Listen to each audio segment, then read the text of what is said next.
بسم اللہ الرحمن الرحیم۔ السلام علیکم ورحمۃ اللہ وبرکاتہ۔ پیارے دوستو، آپ دیکھ رہے ہیں ہمارے یوٹیوب چینل اسلامک حدیث۔ میرے دوستو، اللہ تعالیٰ کی نعمتوں کا شکر ادا کیجیے۔ ایک مرتبہ سلمان بن حرب رحمۃ اللہ علیہ تشریف فرما تھے۔ وقت کا بادشاہ ہارون الرشید اس وقت ان کے دربار میں موجود تھا۔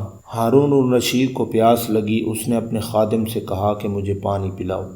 خادم ایک گلاس میں ٹھنڈا پانی لے کر آیا۔ جب بادشاہ نے گلاس ہاتھ میں پکڑ لیا تو سلمان بن حرب رحمۃ اللہ علیہ نے ان سے کہا کہ بادشاہ سلامت، ذرا رک جائیے۔ وہ رک گئے۔ انہوں نے کہا کہ مجھے ایک بات بتائیے، جیسے آپ کو ابھی پیاس لگی ہے ایسے ہی آپ کو پیاس لگے اور پوری دنیا میں اس پانی کے سوا کہیں اور پانی موجود نہ ہو، تو آپ یہ بتائیں کہ آپ اس پیالے کو کتنی قیمت میں خریدنے پر تیار ہو جائیں گے؟ تو ہارون الرشید نے کہا کہ میں تو آدھی سلطنت دے دوں گا۔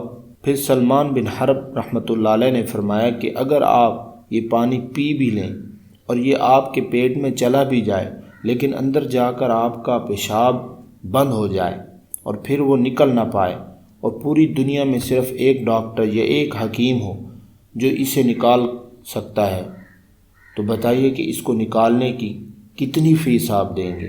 ہارون الرشید کچھ سوچ میں پڑ گئے۔ پھر سوچنے کے بعد فرمایا کہ میں بقیہ آدھی سلطنت بھی اس کو دے دوں گا۔ کہنے لگے بادشاہ سلامت، ذرا غور کرنا کہ آپ کی پوری سلطنت پانی کا ایک پیالہ پینے اور پیشاب بن کر نکلنے کے برابر ہے۔ اگر ہم اللہ رب العزت کی نعمتوں پر غور کریں تو پھر دل سے یہ آواز نکلے گی کہ ہمیں اپنے رب کا بہت زیادہ شکر ادا کرنا چاہیے۔ ہم پر تو اس کی بڑی نعمتیں ہیں، ہم تو واقعی ان کا شکر ادا کر ہی نہیں سکتے۔ مادی اعتبار سے اللہ رب العزت کی جتنی نعمتیں آج ہیں اتنی اس سے پہلے نہیں تھیں۔ آج کا عام بندہ بھی پہلے وقت کے بادشاہوں سے کئی معاملات میں بہتر زندگی گزار رہا ہے۔ پہلے وقت کے بادشاہوں کے گھروں میں گھی کے چراغ جلتے تھے، جبکہ آج کے غریب آدمی کے گھر میں بھی بجلی کا کمکمہ جلتا ہے۔ ایسی روشنی پہلے وقت کے بادشاہوں کو بھی نصیب نہیں تھی۔ بادشاہوں سے خادم ان کو ہاتھ سے پنکھا کیا کرتے تھے، جبکہ آج کے غریب آدمی کے گھر میں بجلی کا پنکھا موجود ہے۔ جو ٹھنڈا پانی آج ایک آدمی کو حاصل ہے وہ پہلے وقت کے بادشاہوں کو بھی حاصل نہیں تھا۔ اسی پر قیاس کرتے جائیے۔ پہلے وقت کے بادشاہ اگر سفر کرتے تو ان کو گھوڑوں پر سفر کرنا پڑتا تھا اور انہیں ایک مہینہ سفر میں لگ جاتا تھا۔ آپ گھوڑے پر سوار ہو کر دہلی سے بمبئی جائیں تو یہ 1 مہینے کا سفر بنے گا، لیکن آج کا ایک عام انسان اگر ریل گاڑی پر بیٹھ کر بمبئی جانا چاہے تو یہ 1 دن سوار ہوگا اور دوسرے دن سورج ڈوبنے سے پہلے بمبئی پہنچ چکا ہوگا۔ پہلے وقت کے بادشاہوں کو صرف موسم کے پھل ملتے تھے، جبکہ آج ایک عام اور غریب آدمی کو بھی بے موسم کے پھل نصیب ہیں۔